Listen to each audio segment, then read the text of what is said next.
welcome to Coaches of Louisville. Today I have with me Lisa Groft, and we are going to go over what she's doing. But first, let's take a moment to get to know you. So thanks for coming, Lisa. Thanks for having me. I really appreciate it. Yep. So just go ahead and tell me a little bit about who you are. So I am a mom and a wife and a coach, and I have a full-time job as a personal trainer. So I have my hands full, and I'm in school getting my MBA. So the list is long. Yes. Yes, your plate is full. Well, that's great. So let's just kind of take it back to your childhood and kind of tell us about what your childhood was like, maybe if you're involved in sports or things like that. So most people are surprised to hear this. I was actually not involved in sports until probably 7th grade. I wasn't allowed to be involved in sports. I was born with a congenital heart condition that was pretty serious, and they repaired it in 1983, but I was told that I couldn't do any kind of competitive sports. So, you know, the presidential testing in PE class in school, I never had to do that. So, which I was never mad about. Right. But so I never was allowed to do any of that. My cardiologist retired when I was 12, and I had to get a new cardiologist, and my new cardiologist said, "Are you kidding? Live your life. Do what you want. You're healthy as a horse, and you can do whatever you want." And so that's when everything changed for me. So I had a friend who played volleyball and softball and was a cheerleader at St. Polycarp, actually, which is not that anymore. It's St. Andrew Academy. Okay. And I started doing that with her and fell in love with sports from there. Okay, awesome. Well, I had no idea about that. So that's really cool how you're able to then kind of change how you're living life and being able to participate in things. So then taking it to now, when did you first get involved in running? I actually didn't start running until I was 24, and I'm 41 now. So I was going to get married, and I wanted a reason to exercise and kind of stay in shape or get in shape for my wedding, which sounds crazy, but I decided I was going to train for the Derby Half Marathon, and that was in 2004. Yeah, 2004, I started running. Okay, and have you been running ever since? Yes. Or okay. Yes. So in that, you did a half. What are some races that are just kind of ones that stick out in your mind, maybe one that you enjoy or something? So I've done the Chicago Marathon twice, and if you're a marathon runner, to me, that's the ultimate run to do. There's 1 million spectators or more than 1 million spectators along the course, and you just feel like it's a big party the whole time. I'm not a fast enough runner to qualify for Boston, so that was my Boston. Right. Yeah. Cool. That's on my list of ones to do. Haven't done it yet. Yeah, it's awesome. Hope to do it. So talking about your running career, and you're still doing that, what's maybe a local race that you enjoy? I know I've seen you at quite a few. So what are some that you enjoy around town? My all-time favorite race is the Thanksgiving Day race, the 5-miler. It kicks your butt. I mean, going up that hill, the first 2.5 miles basically are awful, but then you fly back down the hill and you just feel like such an accomplished runner. And it's nice on Thanksgiving Day to burn some calories before you go eat a bunch. Right. A great tradition, right? Yes. Mm-hmm. So then kind of transitioning from your running career to now coaching. Mm-hmm. So what made you want to get into coaching? Well, my son goes to Carter Elementary, and when he got in the first grade, he decided he wanted to run cross country. And there was another guy coaching at the time, and his daughter was in the 5th grade, so he was going to be leaving Carter. His daughter was going to be leaving Carter, and they needed a new coach. And he knew that I was a personal trainer, and I came to every practice, every meet. I ran with the kids. I coached the kids. You just kind of naturally did that. And he was like, "All right, Coach Lisa, you're up next." You know, he just kind of passed the baton to me. So that's how I got involved initially. And so Jackson, my son, he has run every year since, and so that keeps me involved with coaching. Okay, cool. So whenever he kind of passed that baton, how did that make you feel? Were you overwhelmed, like, oh my goodness, what I get into, or were you just excited and ready for a challenge? Yeah, I wasn't at all overwhelmed. I had watched him coaching those kids, and like I said, I was at every practice and every meet. And being a runner myself, I felt confident that I could coach these kids. We weren't running marathons. The furthest distance they were doing was 1.86 miles. Right. So I knew I could do that. I could coach these kids, and it was fun, and I was looking forward to it. It was exciting. And actually, it's probably one of the most rewarding things that I've ever done in my life is coach these kids. Right. So in that, you coach at Carter, but you also coach with Johnson, and then you're coaching with Derby City Athletic Club. So did you ever think that it would progress to coaching from elementary and then moving up with middle school and then post kind of seasoned team? Did you think Not when at you all. started you'd do that? Not at all. I mean, I really had no idea that it would morph into this opportunity. But Jackson will go to Johnson next year, and so it's a natural transition that I'll move up with him. And they needed a coach this year, so one of the parents of the kids that I coached last year at Carter, he's a 6th grader now, she called me and she said, they need a coach at Johnson. You want to do it? And I said, yes, because I can't say no. And I do love it, and I love my kids, and I missed them. And so I just kind of juggling those two at the same time was a little bit of work, but I had a great support system, and my parents are awesome, and they helped me out so much that my parents, my personal parents, and the parents of the kids are a big help with coaching. You know, it's almost like herding cats sometimes with the little ones. You know, they're over here and they're over here, so it's a team effort. And so I kind of lead the practices, but everybody else helps out and makes my job a lot easier. But yeah, I never anticipated doing 2 teams at once and then postseason with Derby City. That fell into my lap as well because I had 15 kids from Carter that wanted to run for DCAC. Scott Whitenack actually invited me to bring Jackson for DCAC that first year, and I said, I've got 15 kids from Carter that want to do it, but they can't get all the way out to Tom Sawyer on a Wednesday night at 5:30 for practice. What if I head up a South End division of it, and we practice at Iroquois Park, and that's how that came about. Okay, well, that's awesome, and how you're still able to include everyone, and everyone's getting to do that post-collegiately. And I know we talked before this about how with COVID, things change, especially for elementary age. Their season got canceled, and so by being able to participate with DCAC, that gave opportunity to some kids who wouldn't have had an opportunity to run at all within the last year or so. That's right. Yeah, the year that we couldn't run at all, I guess, was 2020, fall of 2020. We couldn't run at all with school at Carter, and so we all ran as DCAC, and the kids still got to participate in running, and that was really great. That's awesome.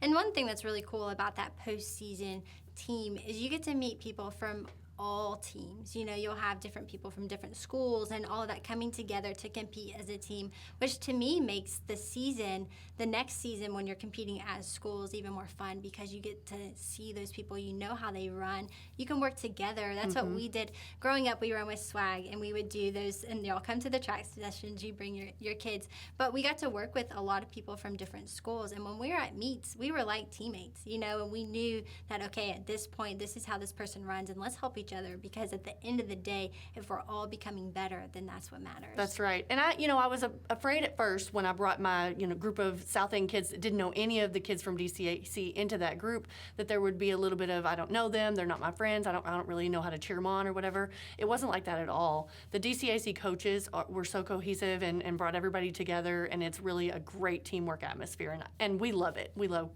working with them postseason. Awesome. So now let's kind of talk about what the structure of your practices look like. And coaching, we've talked with already this year some high school coaches, but it's a lot different coaching a younger age, and the focus is different. So tell me about the focus of coaching elementary and middle school. So elementary school has to be fun. If it's not fun, they lose interest quickly and they want to quit. So a lot of times before practice, they play I don't even know what the game is called, but they throw a football, and there's a whole group of them, and they have to. They could tell you what the name of it is, and if any kids are watching, they'll know what it's called. Right. Comment and let us know. Yes, comment and let us know. I have no idea. But so it's, but they play before and after practice, and I allow it. I give them a good 15 minutes to just play and be with their friends and kind of let out their energy from school because they've been at school all day and have a good time. We practice at Jefferson Memorial a lot because it's private and there's not anybody else up there, and so I don't have to worry about the little kids running off or not knowing where they are. So that's a big thing too, is the safety factor. So, putting all of those things into play. But so I let them play. We have a serious practice. We always stretch, and then we do some sort of, endurance type work, and then we do sprint work at the end. We'll do races or hill repeats or something like that that's fun for them, where they can race against each other, and they like that. Right. And then ending again with play. And then on the middle school level, it's a little bit more serious. You can tell they're getting more serious and they care more about their speed. And so we focus a lot more on speed work and hill repeats and strength training. I have them do squats and lunges and ab work and things like that, because don't forget I'm a personal trainer, Right. so I have to incorporate some of that too, and they really like that side of it. Right. I think that's awesome because a lot of teams don't focus on that, especially at the younger age. But if you start developing those habits when they're young, it really pays off as they're older, because it really does help with preventing injuries and all of those things. So I love how you're doing that. So we've gotten to see a lot of your athletes, whether it's at our kids' summer running camp or at the track sessions. How do you keep kids engaged throughout the summer if they want to be part of running, but you're not meeting every day for practice after school or something? Yeah, so I use Team Snap as my team communication. And so I will constantly be messaging the parents or the kids outside of the season, outside of practices, outside of meets. We're always chatting with each other. It's a big, team camaraderie type thing. We're friends and we get along very well. And so that makes the kids want to come back and do it and do extra things. And so I'll say, all right, I'm going to be at Iroquois at the track session on Tuesday at 6 o'clock. Anybody who wants to come, join me. And so just kind of encouraging them and doing it myself. I run with them and they think it's funny because I'm slower than them, but they like that. They like seeing their coach out there working with them and being part of their team. Right. No, I think that's awesome. I had a lot of coaches who ran with me over the years, and anytime your coach is putting in the work, you realize that they truly understand what it's like to hurt in a workout, to push themselves, all of those things, because they're doing it. You're not giving an excuse. So why, as a child, should I give an excuse? So I think it's great. Just for them to be able to look up to you in that way as well. So, and then kind of looking at not just throughout the season and working together, but how you said that this is something that's very rewarding for you. So how have you seen that kind of come to play? So a lot of these kids I never knew before coaching them, and now they are like my own children. I care about them as humans, and so I care what happens to them outside of that. How are their grades? How are they doing in school? All of that matters to me. And I was telling you earlier before this interview that one of the things I love about the elementary kids is they're so loving and they hug me and they come up to me, Coach Lisa, we love you. And then one of my runners, she gives me cards all the time. She's very thoughtful, and she got me one that said MVC, Most Valuable Coach, just really sweet, and writes me the sweetest little notes. And so it has just become part of who I am, and I really never saw it that way. When I was studying exercise science to be a personal trainer, I originally thought I wanted to be a PE teacher. And then my advisor, my senior year, said, they're taking PE out of schools. You might want to choose a different career because that might be the first program to get cut and you won't have a job. And I thought, well, that's not going to work. So what else can I do that's working with people in exercise? And so I became a personal trainer. But this gives me the opportunity to work with kids like I originally wanted to, but not be in the classroom with them all day long. I think there's a big difference too. If a coach is a teacher all day long with them and then is with them after school, sometimes there's not that separation between the two. Well, I have the separation and I am just the coach. I'm not at school with them. So when I show up at school, I'm like a celebrity. Coach Lisa's here, Coach Lisa's here, and so it's a really nice, rewarding feeling that they actually look forward to seeing me and getting to know me as a person too. Well, that's awesome. Well, with your kids, different races and stuff, is there like a race or a performance or something that kind of sticks out to you in your mind as being just memorable? Maybe it's as a team they overcame something or something to that nature. So the race that will always stand out, I don't think it matters how long I've been coaching, is Rumble Through the Jungle. A couple of years ago out in Oldham County, it rained cats and dogs. I mean, torrential downpours. There was mud this thick along the course. Kids were losing their shoes left and right. There was one person, his whole job was to ride through the course with a golf cart or a gator and pick up people's shoes that were stuck in the mud. Wow. And so these kids were coming across the finish line just covered in mud from head to toe and smiling, and we were high-fiving. And so I don't really even know if nobody did well that year with their time because of the conditions, but they had the best time. And for me, that's what it's all about. So they're going to look back and they're going to remember their running career, and they're going to remember a race like that, more so than whether they shaved 10 seconds off of their time. They had a good time, we had fun, and we laughed about it. Right. So that one stands out. But of course, when they hit their goals, that's really rewarding too. Seeing them set a goal of, like, I had a kid this year who, he just wanted to run 2 miles in less than 20 minutes. For some runners, that's a joke because they can do that easily. But this kid really wanted it, and he worked so hard for it. And when he finally did it, we high-fived and hugged at the finish line. Right. And so it's not always about how fast you are, but just kind of setting those goals and encouraging them to meet those goals and things like that. Right. So talking about goals, is that something that you do with your team, is kind of have them set their own goals? Yes. Okay. So with the elementary kids, not so much, because they really have no idea. They're just out there running. It's just for fun, right? And then once they've got a few races under their belt, then we can talk about their times. But with the middle school kids this year, I sat them down, and at the beginning of the season, I said, I want you to set 3 goals for yourself. I want you to write them down. I'm not going to ask you what they are, but I want you to set these goals for yourself. Because if you set goals and you write them down, don't type them, don't put them in your phone, but you actually physically write them with your handwriting, you're more likely to hold yourself to those goals. That's just coming from my personal trainer background. That's what I do with my clients. And so that was really rewarding to get them to write down their goals, and let's talk about how are we going to get there. And every practice, I'm doing some sort of motivational type talking about how to reach your goals, how to set goals, mental toughness, all the things that go into running. Because we're runners, we understand that it's a mental game, and some days you've got it and some days you don't.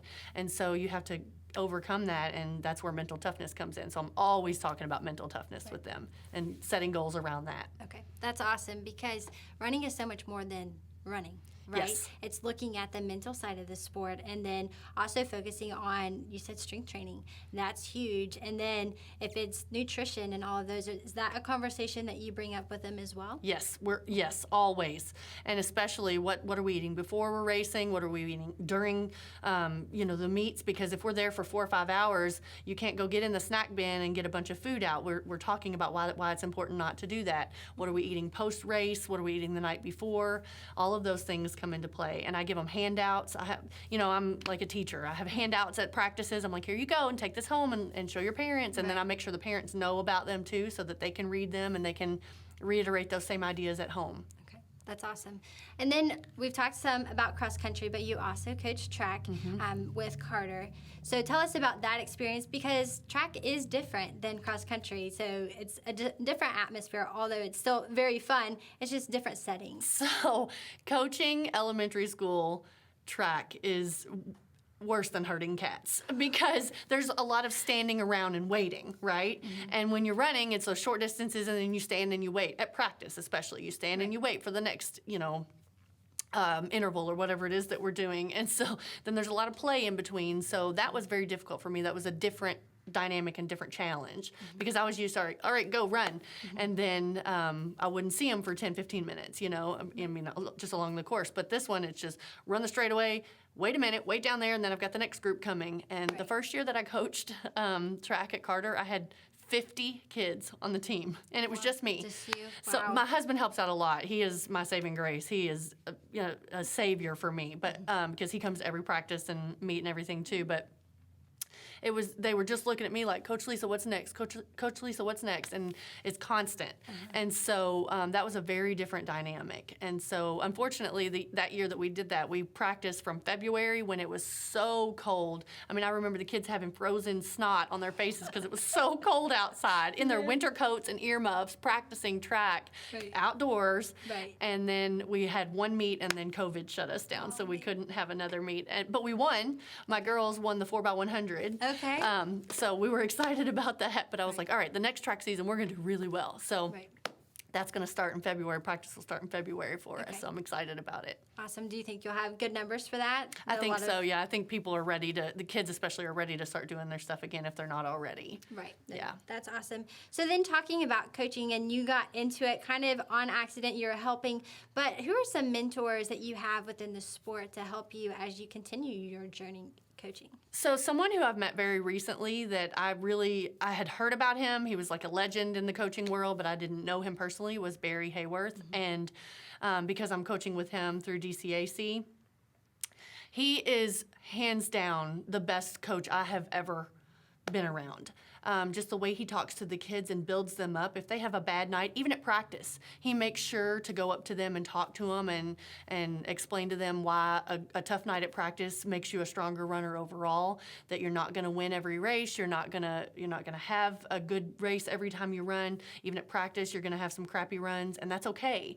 And just the way he builds those kids up is unbelievable. And so I'll find myself just kind of moseying on over next to him when I see him having a conversation with a kid, just getting within earshot. So I'm like, what is he saying? Because that nugget of information that he's saying is something that I can say to some of my kids. Right.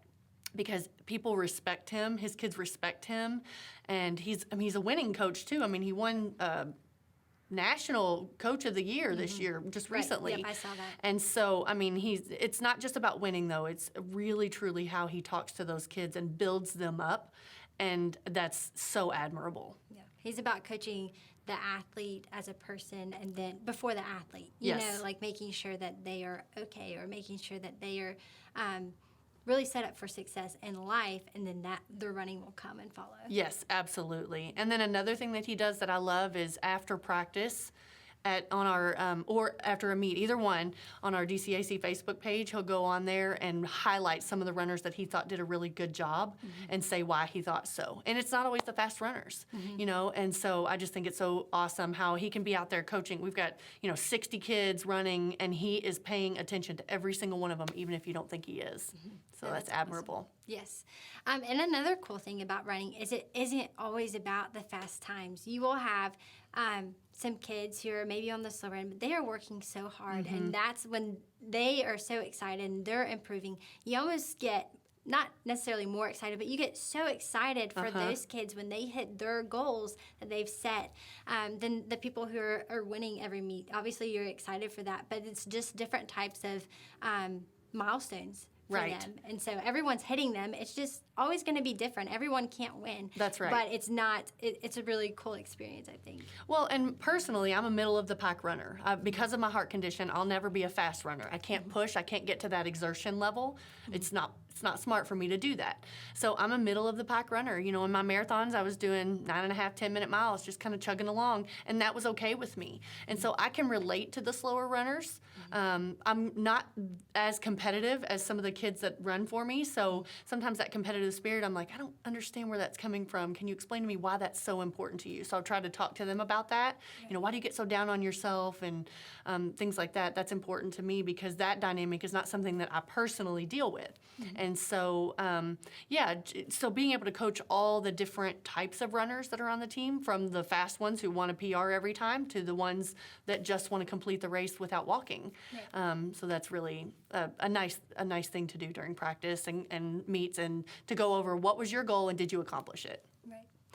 Another thing I've noticed whenever I'm around your team is how many parents are running and stuff. So I think, especially with elementary, you need help. Yes. You know, you don't want to lose people. We do our kids' summer running camp every year, and my biggest fear is losing a child. So when you have parents who are like, okay, I'm here, let me do this with them. And I'm sure you've had plenty of parents who didn't start out as runners. That's right. That are now runners. So tell us about how that's kind of evolved and how you've been able to influence the parents in this. Yeah, so one of the things that I did early on when I was a new coach is I sat my parents down and I said, look, I'm a new coach and I need help. Some of you guys have been with this team 3 or 4 years already. Their kids were in the 5th grade and I was a new coach for them. And I said, you know, I'm going to need your help. Help me help the kids.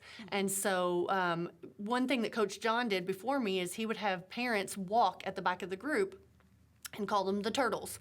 And they would make sure that they were behind the slowest runner.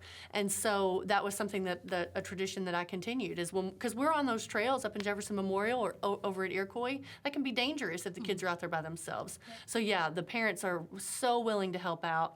And I have one parent in particular, actually he's a grandparent.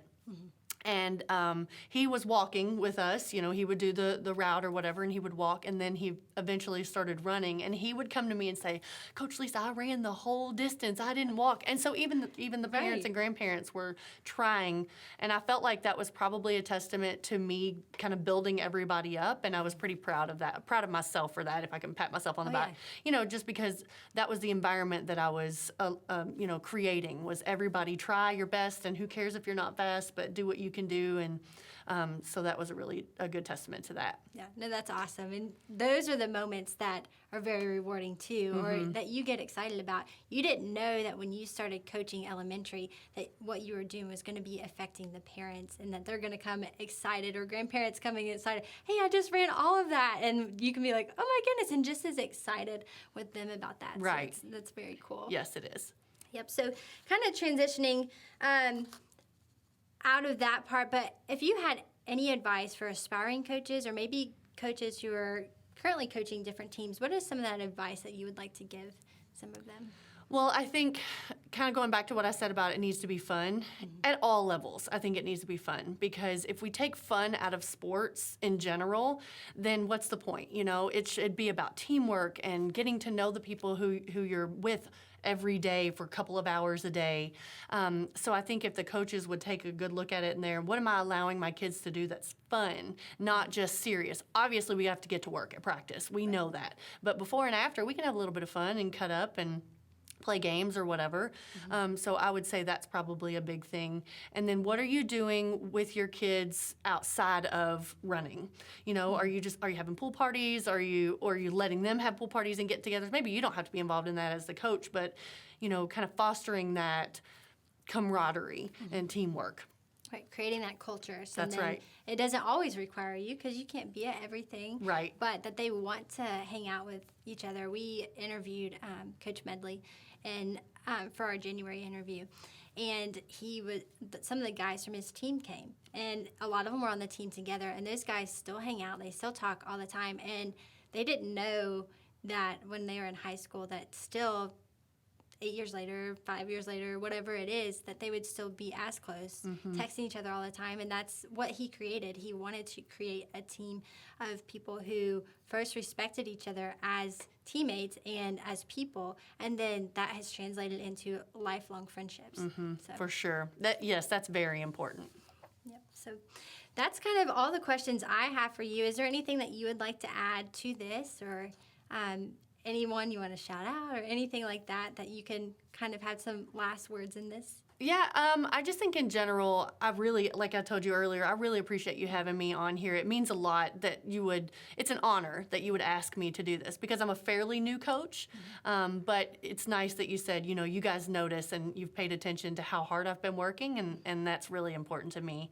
That's probably one thing that I want people to know or remember about me, is that I'm a hard worker, and so that you asked me to do this, it kind of proves that somebody's paying attention to that. So thank you so much for having me. You're welcome. We are very excited. And I said, Lainey and I were talking about, okay, who do we want to be on this year's Coaches of Louisville segment? And you came up because we see you. We see you at track sessions. We see you encouraging your kids to be part of DCAC, or just at track meets. We get the opportunity to be at a lot of those meets. We get to see the results of your hard work at practice and stuff. So we admire you as a coach, excited for where you're going to take it with Carter and Johnson, and hopefully we'll get to see you at a lot of meets this year. Absolutely. So thank you for coming out. Thank you. Okay.